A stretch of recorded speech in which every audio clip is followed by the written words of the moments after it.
Hello बच्चों, क्या हाल चाल। This is O P Gupta, your math mentor on this beautiful channel of yours Mathematicia by O P Gupta. तो आज के लेक्चर में आप लोगों के साथ में अल्फा टेस्ट सीरीज नंबर 9 का सॉल्यूशन डिस्कस करने वाला हूं। चलिए आपको इसके टॉपिक्स के बारे में बता देता हूं। तो जैसे कि यहाँ पर आप देख पा रहे होंगे, आज के टेस्ट में हम लोग डेफिनेट इंटीग्रेशन के क्वेश्चंस डिस्कस करेंगे। इस टेस्ट का पीडीएफ और दूसरे टेस्ट के पीडीएफ भी आप लोगों के लिए मैंने अपने टेलीग्राम और व्हाट्सएप ग्रुप्स में शेयर कर दिया था। टेलीग्राम ग्रुप का लिंक आपको इस वीडियो के डिस्क्रिप्शन बॉक्स में मिल जाएगा।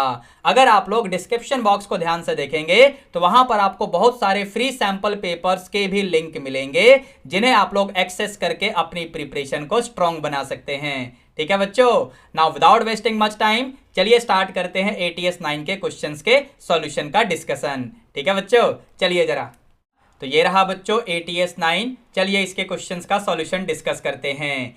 First 3 questions are of 2 marks each, यानी क्वेश्चन 1 से लेकर क्वेश्चन 3 तक। तो क्वेश्चन 1 में हमें इसको इवेल्युएट करना है। यहां पर अपर लिमिट पे फोकस करो और लोअर लिमिट पे भी फोकस करो। दोनों का मैग्नीट्यूड सेम है लेकिन लोअर लिमिट नेगेटिव है, तो हो सकता है कि यहां पर जो गिवन इंटीग्रैंड हो वो ऑड फंक्शन हो और हमारा आंसर बड़े इजीली आ जाए, या फिर इवन फंक्शन हो तो भी हम प्रॉपर्टी की हेल्प से तो कर ही लेंगे। तो यहां पर सबसे पहले अपने इंटीग्रैंड को आप fx मान लो। यहां पर इंटीग्रैंड क्या है, एक्स क्यूब, यहां पर है 10 स्क्वायर एक्स और फिर है log cos ऑफ 2x। ठीक है बच्चों, इसमें आप x की जगह पर माइनस एक्स रखो। जैसे ही x की जगह माइनस एक्स रखोगे ये बनेगा माइनस एक्स क्यूब, यहां पर 10 स्क्वायर ऑफ माइनस एक्स, यानी एंगल में x की जगह पे माइनस एक्स रखेंगे, फिर log cos ऑफ 2x यानी 2 इंटू माइनस एक्स। ठीक है, ये बन जाएगा माइनस एक्स क्यूब। ध्यान से देखो, ये बनेगा माइनस 10x लेकिन स्क्वायर भी तो है, तो ये बन जाएगा 10 स्क्वायर एक्स। फिर इसके बाद यहां पर क्या होगा, ये बनेगा cos ऑफ माइनस 2x, जो कि cos 2x ही रहेगा। log तो लगा ही हुआ है, मतलब ये हो जाएगा log ऑफ cos 2x। अगर आप ध्यान से देखें तो आप लोग समझ जाएंगे कि ये बन जाएगा माइनस एफ एक्स, यानी f of minus x is equal to minus f x. इसका मतलब आपका जो फंक्शन f है ये कैसा फंक्शन है, तो ये ऑड फंक्शन है। अब अगर फंक्शन ऑड हो और हमें इस तरीके से लिमिट दी गई हो तो यहां पर प्रॉपर्टी की हेल्प से अपना आंसर हम क्या लिख देंगे, आपका आंसर आ जाएगा 0। प्रॉपर्टी आपके लिए स्क्रीन पे मैंने डिस्प्ले कर दिया है। ठीक है बच्चों, अब आगे बढ़ते हैं क्वेश्चन नंबर 2 की तरफ। क्वेश्चन नंबर 2 ये रहा बच्चों, इसमें हमें वैल्यू फाइंड करनी है इस इंटीग्रल की। यहां पर ये जो इंटीग्रैंड है ये ग्रेटेस्ट इंटीजर फंक्शन को रिप्रेजेंट कर रहा है। पाई बाय 2 यानी अपर लिमिट को ध्यान से देखो, पाई बाय 2 का मतलब हुआ अप्रोक्सीमेटली 3.14 अपॉन 2 यानी 1.57 अप्रोक्सीमेटली। अब ये बात मैंने इसलिए आपके साथ डिस्कस की क्योंकि यहां पर लोअर लिमिट में है 0, यानी 0 से लेकर पाई बाय 2 इस इंटरवल में अगर आप देखेंगे तो इंटीजर एक तो 0 मिलेगा और एक 1 मिलेगा। यहां पर जैसा कि आप देख पा रहे होंगे पाई बाय 2 की वैल्यू 1.57 है। तो 0, पाई बाय 2 में आपको इंटीग्रल वैल्यू सिर्फ ये दो मिलेंगी। तो यहां पर आपके पास जो इंटीग्रल है ना 0 से पाई बाय 2, यहां पर ग्रेटेस्ट इंटीजर फंक्शन आपको दिख रहा है, तो इसमें आप लिमिट को ब्रेक करेंगे तो ऐसे आपको लिखना पड़ेगा, समझे। फिर 1 से पाई बाय 2 और यहां पर ग्रेटेस्ट इंटीजर ऑफ x। ठीक है बच्चों, अब जब x की वैल्यू इस वाले इंटरवल में होगी, जब x की वैल्यू इस इंटरवल में होगी तो ग्रेटेस्ट इंटीजर ऑफ x आपको 0 देगा। फिर x की वैल्यू जब इस इंटरवल में होगी बच्चों तो ग्रेटेस्ट इंटीजर ऑफ x आपको क्या देगा, तो 1 देगा, समझे। इन बातों को ध्यान में रखते हुए अपने क्वेश्चन में आओ। यहां पर 0 का इंटीग्रेशन करने का कोई बेनिफिट तो है नहीं, बट मैं दिखाने वाला हूं। 0 से 1, यहां पर 0 dx, ये बनेगा 1 से पाई बाय 2 जिसमें आपका इंटीग्रल अब बन जाएगा 1, यहां पर dx तो है ही, ये 0 हो जाएगा। 1 का इंटीग्रेशन मतलब x आएगा जिस पे आपको लिमिट लगाना है। ये रहा अपर लिमिट और लोअर लिमिट मैंने पहले ही लिख दिया था। अपर लिमिट यानी pi by 2 minus lower limit, ये आपका फाइनली आंसर आ गया। क्वेश्चन 2 का सॉल्यूशन आपके पास आ चुका है बच्चों। ठीक है, अब चलते हैं क्वेश्चन नंबर 3 की तरफ। इसमें देखते हैं हमें क्या करना है। यहां पर लिमिट को देखो 0 से π/2 तो लिमिट है, और यहां पर इंटीग्रेंड क्या है तो मॉड्यूलस ऑफ cos 2x। तो यहां पर सॉल्यूशन करने के लिए सबसे पहले मैं 2x को ना t पुट कर लेता हूं बच्चों। तो यहां पर आपको मिलेगा dx इक्वल्स dt/2। फिर क्योंकि आपका लोअर लिमिट यानी x की वैल्यू 0 है, तो यहां पर t हो जाएगा 2 इंटू एक्स यानी 2 इंटू 0 इस तरीके से। फिर अपर लिमिट अगर आप देखेंगे तो अपर लिमिट π/2 है, तो t बनेगा 2x यानी 2 इंटू π/2 यानी ये पाई हो जाएगा। अब इन सब चीजों को अपने इंटीग्रल में लेके आओ। लोअर लिमिट 0, अपर लिमिट हो गया पाई, यहां पर मॉड में क्या आएगा बच्चों cos 2x था ना, और 2x को आपने t माना है, इस तरीके से बनेगा, और dx की जगह में dt/2। अब यहां से 1/2 को आप आगे करो, एक ब्रैकेट लगाओ। अब यहां पर लिमिट को ध्यान से देखते रहना, मैं लिमिट को ब्रेक करके यहां पर डिफरेंट इंटीग्रल्स फॉर्म करने वाला हूं। फंक्शन पे भी फोकस करते रहना। यहां पर 0 से π/2 और फिर ये π/2 से पाई। मैंने π/2 के ऊपर ही लिमिट को ब्रेक क्यों किया बच्चों, ये सोचा आपने? यहां पर आपके पास मॉड के अंदर क्या था cos t, तो cos t 0 कब होगा जरा सोच के देखो। cos t 0 कब होगा? cos t अगर 0 होगा तो t की वैल्यू हमें π/2 मिलेगी according to the interval. Interval था 0 से पाई। यहां पर अपर लिमिट देखो और लोअर लिमिट देखो, इसलिए मैंने जब इंटीग्रल्स के लिमिट को ब्रेक किया तो यहां पर 0 से π/2 और फिर π/2 से पाई लिया है। ठीक है बच्चों, अब इसके बाद इंटीग्रेट करना इजी हो जाएगा। 1/2 बाहर है ही, यहां पर 0 से π/2 वाले में आपको पता है कि ये फर्स्ट क्वाड्रेंट है, तो मॉड के साइन को आप आराम से हटा सकते हैं क्योंकि सारे ट्रिगो फंक्शन पॉजिटिव होंगे। अब यहां पर सेकंड इंटीग्रल में देखोगे तो लिमिट्स पे फोकस करो।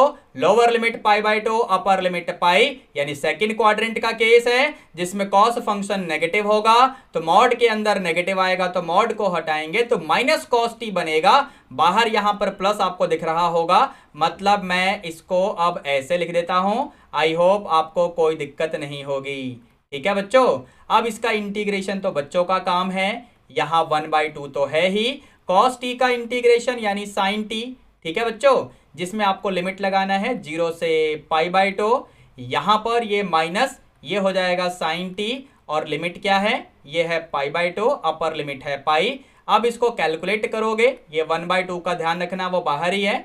यहां पर sin π/2 यानी 1 माइनस sin 0, वो तो 0 ही हो जाएगा। फिर इसके बाद माइनस sin π 0 माइनस sin π/2 यानी 1, इस तरीके से आएगा। करली ब्रैकेट बंद करो, इसको कैलकुलेट करोगे तो 2/2 यानी 1 आ जाएगा। चेक करके देख लो, this is the final answer of question number 3। ठीक है बच्चों, अब आगे बढ़ते हैं, क्वेश्चन नंबर 4, 5, 6 को देखते हैं जो कि 3 मार्कर क्वेश्चंस हैं।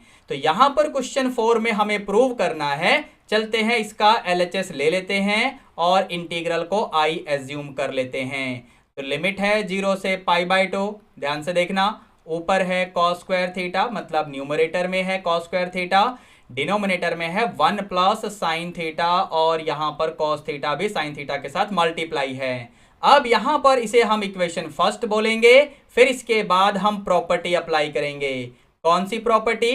वेल, स्क्रीन पे देखो ध्यान से, आपके लिए मैंने लगा दिया है। ठीक है, तो यहां पर प्रॉपर्टी अप्लाई करोगे तो आप लिखोगे cos square of π/2 minus theta, यहां पर ये d थीटा तो है ही, डिनोमिनेटर में 1 प्लस साइन थीटा की जगह π/2 माइनस थीटा, और यहां पर cos थीटा की जगह π/2 माइनस थीटा। तो अब ये क्या बनेगा बच्चों, यहां पर लिमिट्स पे फोकस रखना। cos 90 माइनस थीटा यानी साइन थीटा, लेकिन स्क्वायरिंग का भी ध्यान रखिए, तो ये बनेगा साइन स्क्वायर थीटा।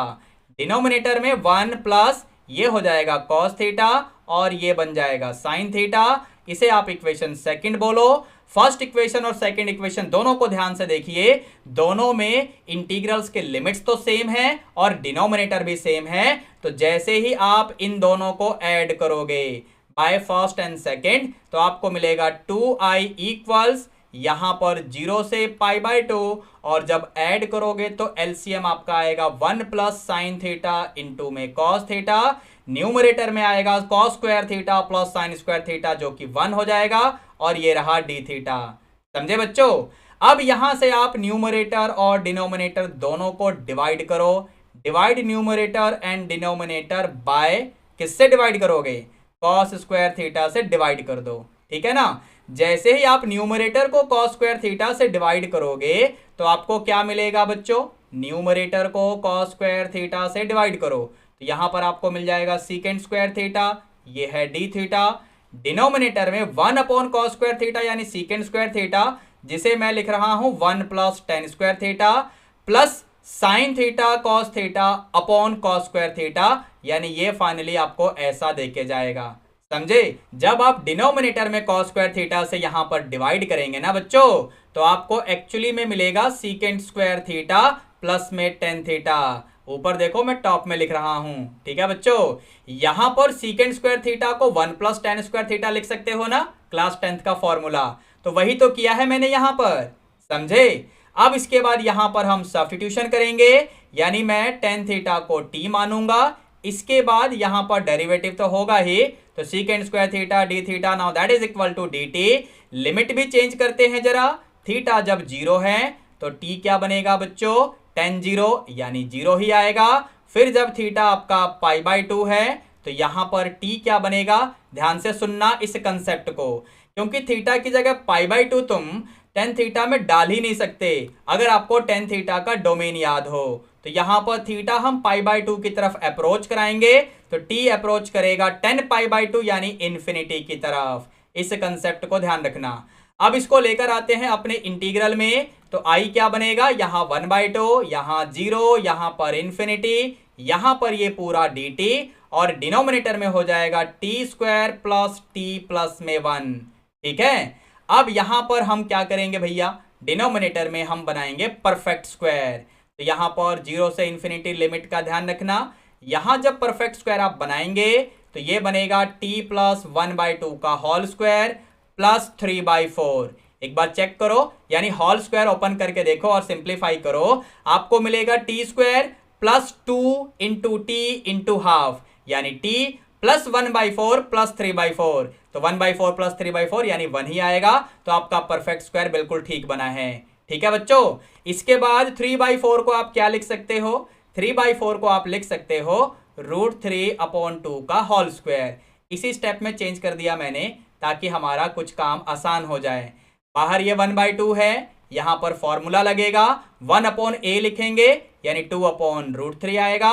फिर यहां पर हम लिखेंगे tan inverse t plus half upon √3/2। अब इसको सिंप्लीफाई करोगे तो आपको मिलेगा 2t प्लस 1 अपॉन में √3। और इस पूरे पे हमें लिमिट क्या लगाना है बच्चों? 0 से इन्फिनिटी। ठीक है। चलिए इसको सिंप्लीफाई करते हैं, जरा देखते हैं क्या आएगा। सबसे पहले आप बाहर देखो, यानी यहां पर ये 2 कैंसिल हो जाएगा, आपको 1/√3 मिलेगा। ये सब i की वैल्यू मिल रही है। अब जैसे ही आप अपर लिमिट डालोगे ना, तो यहां पर tan इनवर्स ऑफ इन्फिनिटी हो जाएगा, जो कि अप्रोच करेगा π/2 को, माइनस tan इनवर्स ऑफ, अब जब यहां पर 0 पुट करोगे तो tan इनवर्स ऑफ 1/√3 आएगा। अब इसके बाद हम क्या लिखेंगे? ये 1/√3 तो है ही, ये बना π/2 माइनस ये हो जाएगा π/6। ठीक है बच्चों। यानी ये ब्रैकेट आपको देगा π/3 और पहले से ही बाहर आपको 1/√3 मिल ही रहा है, तो π/3√3 आ जाएगा और यही आपका RHS है। चलिए मैं आपको दिखा के लाता हूं, π/3√3 यहां पर आप चेक करो। तो यही तो आपको प्रूव करने के लिए बोला गया था। ठीक है। तो क्वेश्चन 4 का सॉल्यूशन हम लोगों ने कंप्लीट कर लिया है। अब आगे बढ़ते हैं, जरा क्वेश्चन नंबर 5 को देखते हैं। Again a very good question. यहां पर कैसे करेंगे बच्चों? ध्यान से सीखना। आप इसमें x को tan थीटा पुट कर दो। जैसे ही x को tan थीटा पुट करोगे, आपको थीटा क्या मिलेगा बच्चों? आपको थीटा मिलेगा tan इनवर्स x। यहां पर डेरिवेटिव करोगे ना, तो थीटा का d थीटा हो जाएगा और ये बनेगा 1/1 प्लस x स्क्वायर और यहां पर dx। ठीक है। फिर लिमिट को भी देख लेते हैं। यहां पर लोअर लिमिट क्या है बच्चों? 0 है। यहां चेक करके देखो, तो जब x 0 होगा तो यहां पर थीटा क्या आएगा बच्चों? tan इनवर्स 0 यानी 0। फिर आप अपर लिमिट को देखेंगे तो यहां पर ये इन्फिनिटी है, तो हम अप्रोच कराएंगे x को इन्फिनिटी की तरफ, तो यहां पर थीटा अप्रोच करेगा π/2 की तरफ।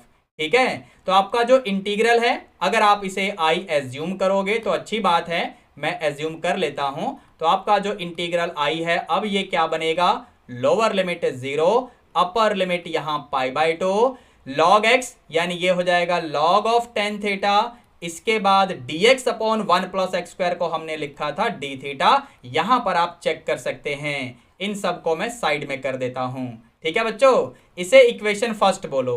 यहां पर ध्यान से देखना, मैं प्रॉपर्टी लगाने वाला हूं। कौन सी प्रॉपर्टी? वेल, ये तो मैं आपको अब नहीं बताऊंगा, क्योंकि आज की क्लास में पहले ही बता चुका हूं इस प्रॉपर्टी के बारे में।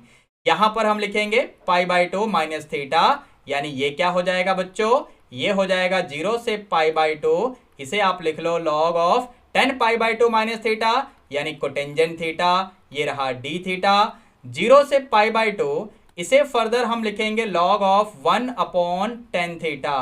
ठीक है बच्चों, तो यहां से i क्या बनेगा बच्चों, ध्यान से देखना, माइनस 0 से π/2 log ऑफ tan थीटा, और ये रहा d थीटा, यानी ये हो जाएगा माइनस i। इक्वेशन फर्स्ट की हेल्प से तो आपको मिलेगा 2i इक्वल्स 0, यानी इंटीग्रल की वैल्यू आ जाएगी 0। तो क्वेश्चन 5 का सॉल्यूशन आपके पास कंप्लीटली आ चुका है। ठीक है, आगे बढ़ते हैं, क्वेश्चन नंबर 6 को देखते हैं। क्वेश्चन नंबर 6 ये रहा बच्चों। इसमें क्या करेंगे बच्चों, तो सबसे पहले इंटीग्रल को i एज्यूम करो, फिर न्यूमरेटर और डिनोमिनेटर दोनों में ही आप कॉस स्क्वायर एक्स से ना डिवाइड कर दो। न्यूमरेटर में कॉस स्क्वायर एक्स से डिवाइड करोगे तो न्यूमरेटर में आपको ऐसा मिलेगा, चेक करके देखो, और डिनोमिनेटर में आपको मिलेगा ए स्क्वायर, यहां पर बी स्क्वायर, और ये बन जाएगा tan स्क्वायर एक्स। ठीक है, अब जैसे ही तुम tan x को t पुट करोगे, tan x को t पुट करोगे, आपको मिलेगा secant square x dx equals dt। अब इसके बाद लिमिट को भी देख लो, लोअर लिमिट जब 0 होगा तो t बन जाएगा tan 0 यानी 0। फिर अपर लिमिट को देखिए, यहां पर π/2 है तो हम x को अप्रोच कराएंगे π/2 की तरफ, ताकि t अप्रोच करे इन्फिनिटी की तरफ। इन सब को लेके आओ अपने इंटीग्रल में, तो आपका इंटीग्रल यहां पर 0, यहां पर इन्फिनिटी, ये बन जाएगा dt, और ये बनेगा a square plus b square into में t स्क्वायर। अब यहां पर हम लोग क्या करेंगे बच्चों, ध्यान से देखना, ये तो dt पहले से ही है, डिनोमिनेटर में आप इसे देखो ऐसे लिख सकते हो या नहीं, ठीक है ना, तो लिख लिया मैंने। अब ये बनेगा 1 अपॉन ए, यहां हम लिखेंगे tan inverse of bt upon A. अब यहां पर bt क्योंकि लीनियर है, जिसका डेरिवेटिव अगर हम t के रेस्पेक्ट में लेंगे तो b आएगा, इस b से यहां पर हम डिवाइड करेंगे और यहां पर लिमिट भी लगाना पड़ेगा। ठीक है बच्चों, तो ये बनेगा 1 upon a b. Upper limit put करोगे तो ये दे देगा आपको π/2, लोअर लिमिट पुट करोगे तो यहां पर ये हो जाएगा 0। कहने का मतलब आपका फाइनली आंसर क्या आएगा बच्चों, π/2ab। ये आपका आंसर हो जाएगा क्वेश्चन नंबर 6 के लिए। ठीक है, अब आगे बढ़ते हैं, अगला क्वेश्चन देखते हैं, यानी क्वेश्चन नंबर 7 को सॉल्व करते हैं। इसमें क्या है, सबसे पहले तो यहां पर इस प्रॉपर्टी को प्रूव करने के लिए बोल रहा है, फिर इसे इवेल्युएट भी करना है। तो प्रॉपर्टी का प्रूफ कैसे करेंगे, ध्यान से देखना, यहां पर मैं कंसीडर करने वाला हूं a से b fx dx। ठीक है बच्चों, अगर इसे मैं i एज्यूम कर लूं और अब यहां पर मैं x की जगह पर a plus b minus T put करूं तो यहां पर dx आपको मिलेगा माइनस dt। फिर इसके बाद अगर आप लिमिट्स को देखें तो लोअर लिमिट जब a होगा तो यहां पर t की वैल्यू क्या हो जाएगी बच्चों, ध्यान से देखिए, t आपको b मिलेगा। फिर अपर लिमिट को देखिए, यानी जब x b होगा तो यहां पर t आपको क्या मिलेगा, x की जगह b डाल के देख लो ना, आपको t की वैल्यू a मिल जाएगी। ठीक है बच्चों, इन सब को यहां पर हम जैसे ही पुट करेंगे तो यहां पर ये b, यहां पर ये a, और f ऑफ x में x की जगह हम लिखेंगे a plus b minus t, और dx की जगह हम लिखेंगे माइनस dt। अब यहां पर मैं लिमिट्स को इंटरचेंज करूंगा, यानी जो अपर लिमिट है उसको नीचे और जो लोअर लिमिट यहां पर दिख रहा है उसको ऊपर लिखेंगे। तो यहां पर इंटीग्रल -1 से मल्टीप्लाई होने वाला है। आपको अगर प्रॉपर्टी ध्यान हो कि जब हम लिमिट्स को इंटरचेंज करते हैं डेफिनेट इंटीग्रल के केस में, तो जो नया इंटीग्रल आएगा वो -1 टाइम्स हो जाता है। ठीक है बच्चों, और यहां पर ये माइनस dt पहले से ही है। अब यहां पर ये माइनस dt का नेगेटिव बाहर आके इसको पॉजिटिव बना देगा, और यहां पर फाइनली आपको मिलेगा a से b f of a plus b minus t और ये डी टी। अब यहां पर अगर मैं वेरिएबल टी को रिप्लेस कर दूं, replace t by x, so by the choice of variable, by the change of variable, the value of definite integral remains unaffected। समझे? तो यहां पर i क्या बन जाएगा बच्चों? ये बनेगा a से b f of a plus b minus x और ये हो जाएगा dx। तो यहां पर आपने i यानी इंटीग्रल किसे माना था देख लो, और यहां पर आपको फाइनल रिजल्ट क्या मिल गया इसे देख लो। तो बस आपका प्रॉपर्टी तो हम प्रूव कर चुके हैं, मतलब वी हैव जस्ट प्रूव्ड कि ये क्या होगा, ये होगा a से b f of a plus b minus x d x. तो इसका प्रूफ तो हो गया बच्चों। अब हमारे पास एक प्यारा सा क्वेश्चन भी है, माइनस पाई बाय टू से पाई बाय टू, लिमिट को देखो और फंक्शन को भी देखो। लिमिट को देखकर ये मत सोचना कि ये जो फंक्शन है ये इवन फंक्शन या ऑड फंक्शन से सबसे पहले वेरीफाई होगा, उसके बाद इवन फंक्शन ऑड फंक्शन वाली प्रॉपर्टी लगेगी। अगर आप ये सोचकर यहां पर चेक करने लगोगे ना cos x upon 1 plus 3x को कि ये इवन फंक्शन है या ऑड फंक्शन है, तो आप कुछ कर नहीं पाओगे, करके देख लेना, ठीक है ना। तो फिलहाल मैं क्या करने वाला हूं, यहां पर आपके इंटीग्रल को मैं i डैश मान लूंगा। तो यहां पर क्या था, यहां पर था cos x और ये था 1 प्लस 3 की पावर x dx, और लिमिट क्या थी, लिमिट पे ही तो सारा खेल था। यहां पर लिमिट है माइनस पाई बाय टू से पाई बाय टू, ठीक है। तो मैं लिख देता हूं यहां पर, ये है माइनस पाई बाय टू और अपर लिमिट है पाई बाय टू। वैसे बच्चों अगर आपका मन कर रहा हो कि यहां पर integrand cos x upon 1 plus 3 to the power x को हम चेक करें कि ये इवन फंक्शन है या ऑड फंक्शन है, आप चेक करके देखना, आपको कोई भी कंक्लूजन नहीं मिल पाएगा। तो यहां पर सॉल्यूशन कैसे करेंगे, ऑफ कोर्स जो प्रॉपर्टी हमने अभी प्रूव की है उसी की हेल्प से यहां पर हम काम करेंगे। तो ये माइनस पाई बाय टू से पाई बाय टू तो है ही, cos x यानी x को हम लिखेंगे a plus b minus x, समझे, ये a बनेगा ये b यानी lower limit plus upper limit minus x, variable x को हम ऐसे चेंज कर देते हैं प्रॉपर्टी की हेल्प से। फिर इसके बाद डिनोमिनेटर में भी यही काम होगा, तो यहां पर आपको मिलेगा 1 प्लस 3 की पावर में minus pi by two plus pi by two minus x. इसे फर्दर सिंप्लीफाई करोगे तो आपको मिलेगा माइनस पाई बाय टू से पाई बाय टू। अब यहां पर न्यूमरेटर में मिलेगा cos ऑफ माइनस एक्स, यानी वो तो cos x ही रहेगा। डिनोमिनेटर में आएगा 1 प्लस 3 की पावर में माइनस एक्स। यहां पर इसको सिंप्लीफाई करोगे तो आपको न्यूमरेटर में 3 की पावर x आता हुआ दिखाई देगा, मतलब 3 की पावर माइनस एक्स को 1 अपॉन 3 की पावर x लिख के देखो, फिर एलसीएम ले लेना। डिनोमिनेटर की बात कर रहा हूं, डिनोमिनेटर में ऐसा करके देखो। तो जैसे ही आप एलसीएम लेंगे ना तो आपको फाइनली ऐसा मिलेगा न्यूमरेटर में, और डिनोमिनेटर में आपको कुछ ऐसा मिलेगा। लिमिट पे कोई फर्क नहीं होगा। अब इसे आप इक्वेशन सेकंड बोलो, ये आपका आई डैश आया है। अब हम क्या करेंगे, फर्स्ट एंड सेकंड दोनों को ऐड करेंगे, तो ये बनेगा 2i डैश, यहां पर लिमिट है माइनस पाई बाय टू से पाई बाय टू। जब आप इन्हें ऐड करोगे तो आपका एलसीएम यानी डिनोमिनेटर सेम रहेगा। फिर इसके बाद न्यूमरेटर में आएगा cos x plus 3 to the power x into cos x, यानी cos x कॉमन लेते ही आपको मिलेगा 3 to the power x plus में 1, न्यूमरेटर में ऐसा मिलेगा। यहां पर dx तो है ही, ये सिंप्लीफाई हो जाएगा तो आपको क्या देके जाएगा, माइनस पाई बाय टू से पाई बाय टू, और ये हो जाएगा cos x। वैसे बच्चों अगर आपका मन करे कि अब इस फंक्शन को हम चेक करेंगे कि ये इवन है या ऑड है, तो आप चेक कर लेना, ये आपका इवन फंक्शन आएगा। अब तो आप चेक कर ही सकते हो, लेकिन अब चेक करने का ज्यादा कोई फायदा है नहीं, हम डायरेक्टली इंटीग्रेट कर लेते हैं। cos x का इंटीग्रेशन आ जाएगा sin x, जिसपे हमें लिमिट लगाना है। लिमिट है माइनस पाई बाय टू से पाई बाय टू, ध्यान रखना अपर लिमिट लिखोगे तो साइन पाई बाय टू यानी 1, माइनस लोअर लिमिट लिखोगे तो ये हो जाएगा -1, यानी आपको मिलेगा 2। लेकिन ये वैल्यू किसकी है बच्चों, ये इसकी वैल्यू है, आपको वैल्यू निकालनी होगी आई डैश की। तो ये रहा जी आपका आंसर। इस क्वेश्चन का कंप्लीट सॉल्यूशन आपके पास आ चुका है बच्चों, ठीक है। अब आगे बढ़ते हैं, अगला क्वेश्चन लेते हैं, यानी क्वेश्चन नंबर 8। तो ये रहा क्वेश्चन नंबर 8, जिसे हम पहले आई एज्यूम करेंगे। लेट मी कॉल कि ये आपका इक्वेशन फर्स्ट है। यहां पर हम लोग प्रॉपर्टी लगाएंगे। कौन सी प्रॉपर्टी, ध्यान से देखना। तो यहां पर वेरिएबल एक्स को मैं लिख रहा हूं पाई माइनस एक्स, और ये बनेगा लॉग ऑफ साइन एक्स था ना, तो वहां पर साइन पाई माइनस एक्स। अब ट्रिग्नोमेट्री तो आपको आती ही होगी, ये जो स्क्वायर ब्रैकेट में लिखा है वो क्या बन जाएगा बच्चों, ध्यान से देखो सोच समझ के। स्क्वायर ब्रैकेट में लॉग के आगे ये आपका लॉग साइन एक्स ही दे के जाएगा, मतलब ये पूरा sine pi minus x sine x ही बनेगा। ये रहा dx। यहां पर अगर मैं पाई माइनस एक्स के साथ में लॉग साइन एक्स को मल्टीप्लाई करते हुए इंटीग्रल्स को भी ब्रेक करता चलूं तो आपको फाइनली कुछ ऐसा मिलेगा या नहीं, ध्यान से देख लो। ठीक है बच्चों, आपको ऐसा मिलेगा। मैंने बोला ना कि इंटीग्रल को भी ब्रेक करता चलूंगा।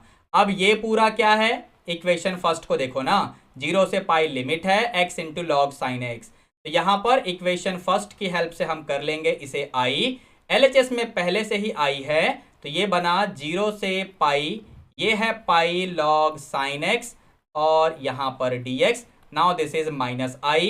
अब यहाँ LHS में जैसे ही माइनस पाई को आप शिफ्ट करेंगे तो ये हो जाएगा 2i, और इंटीग्रल बचेगा 0 से पाई, यहाँ पर है पाई इंटू में लॉग साइन एक्स, dx तो आपको लगाना ही पड़ेगा। अब यहां से बड़ा प्यारा गेम शुरू होगा बच्चों, अपने इंटीग्रल को देखते रहना।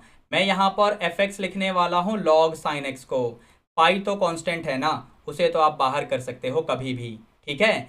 अब अगर इसमें तुम ध्यान से नोटिस करो कि मैं f of pi minus x करूंगा तो यहां पर ये बनेगा log of sine pi minus x which is again log sine x, यानी ये हो जाएगा f ऑफ एक्स। कहने का मतलब ये हुआ कि आपके पास ये कंक्लूजन आ चुका है। अपने इंटीग्रल में अपर लिमिट को ध्यान से देखो और जरा इस प्रॉपर्टी को देखो, तो इस प्रॉपर्टी की हेल्प से यहां पर आप लिख पाओगे 2i इज इक्वल टू, इस पाई को बाहर करो, ठीक है ना, इंटीग्रल का double, lower limit same, upper limit का हाफ, और यहां पर है लॉग साइन एक्स, और ये dx तो है ही, समझे बच्चों।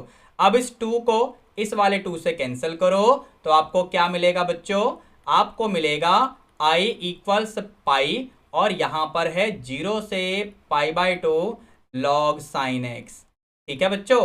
अब इसे आप लोग इक्वेशन ए बोल दो, ठीक है। हम यहां पर प्रॉपर्टी लगाएंगे तो ये तो पाई यहीं पर रहेगा, 0 से pi by 2 log sine x, तो हम क्या लिखेंगे x की जगह पे, पाई बाय 2 माइनस एक्स, यहां पर dx पहले से ही है, यानी ये हो जाएगा पाई 0 से पाई बाय 2, ये बन जाएगा लॉग ऑफ कॉस एक्स, और ये रहा dx, ठीक है। इसे इक्वेशन बी बोलो। अब हम लोग क्या करेंगे, इन दोनों इक्वेशंस को ऐड कर देंगे। जैसे ही इनको ऐड करोगे LHS में बनेगा 2i, RHS में सबसे पहले पाई कॉमन लो, यहां पर है 0 से पाई बाय 2, ये बनेगा लॉग साइन एक्स प्लस में लॉग कॉस एक्स, ठीक है बच्चों, और ये dx। मैंने दोनों इंटीग्रल्स को भी कंबाइन कर दिया क्योंकि लिमिट्स तो सेम ही थी, इक्वेशन ए में या इक्वेशन बी में, ध्यान से देख लो, ठीक है बच्चों। अब यहां पर हम लोग क्या करेंगे, ये तो 2i है ही, ये है आपका पाई 0 से पाई बाय 2, इसमें लॉग की प्रॉपर्टी लगाओगे तो आप लिख सकते हो log sine x into cos x, ठीक है ना, log m plus log n is equal to log of m into n। अब यहां पर जो sine x into cos x दिख रहा है ना, इसमें आप 2 से मल्टीप्लाई डिवाइड करके इसको प्यार से ऐसे लिख लो, समझे, एक स्टेप आपका बचा दिया मैंने। अब ये क्या बनेगा, ये तो पाई पहले से ही है, यहां पर 0 से पाई बाय 2, ये बन जाएगा साइन 2x, ध्यान से देखो, तो ये बनेगा साइन 2x अपॉन में 2, और यहां पर dx। अब इसको हम जब ब्रेक करेंगे, मतलब लॉग की प्रॉपर्टी फिर से लगा लो, तो ये बनेगा 0 से पाई बाय 2, यहां पर ये हो जाएगा log sign 2x dx minus log 2, बाहर इस पाई को मत भूलना, तो ये हो जाएगा माइनस लॉग 2 dx, यहां पर लिमिट है 0 से पाई बाय 2। इसका इंटीग्रेशन इजीली हो जाएगा, इसमें अभी हमें कुछ काम करना होगा।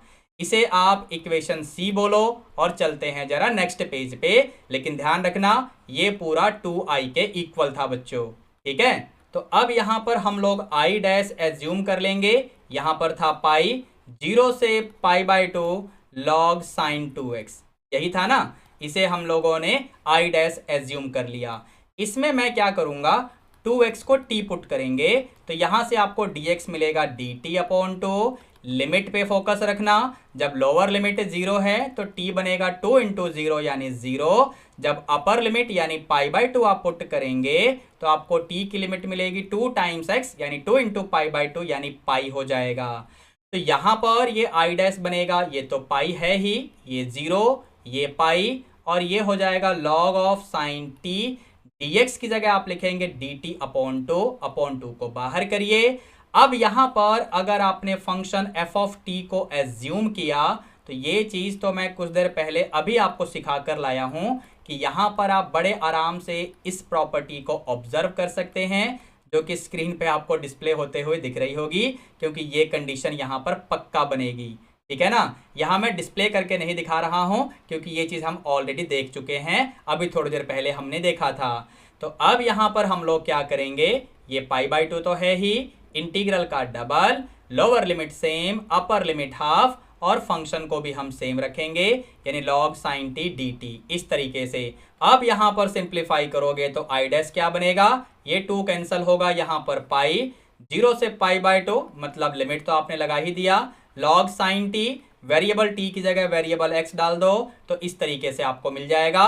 अब ये किसकी वैल्यू थी बच्चों, चलो मैं आपको दिखा के लाता हूं, एक सेकंड रुकना। तो जैसा कि यहां पर आप इक्वेशन ए में देख पा रहे होंगे, इसे हमने आई बोला हुआ है, यानी यहां पर जो आपने आई डैश माना था ना वो आई बन जाएगा, समझे। इक्वेशन सी में देखो बॉटम में बता रहा हूं, तो यहां पर फाइनली आपको मिलेगा 2i equals I minus of this integral. चलते हैं जरा नेक्स्ट पेज पे फिर से। तो जैसा कि मैंने बताया कि ये पूरा तो आई बनेगा, इक्वेशन ए की हेल्प से हमने अभी देखा।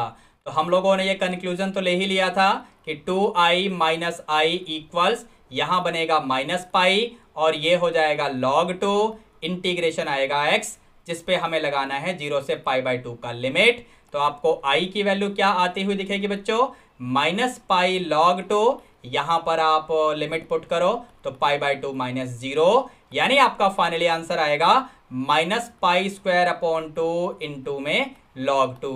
तो ये आपका फाइनल आंसर हो जाएगा इस क्वेश्चन का। तो बस बच्चों इसी के साथ हम लोगों ने ATS 9 का सॉल्यूशन कंप्लीटली डिस्कस कर लिया है आपके साथ। अब हम लोग मिलेंगे अगले लेक्चर में, but before I wind up the session for today, don't forget to hit the like button and share this video with all of your classmates. Also subscribe to this channel of yours and turn all the notifications on, ताकि हर important video की update आप लोगों को time to time मिलती रहे। ठीक है बच्चों, चलिए मिलते हैं नेक्स्ट लेक्चर में। Till then be good, take care, all the best, bye bye.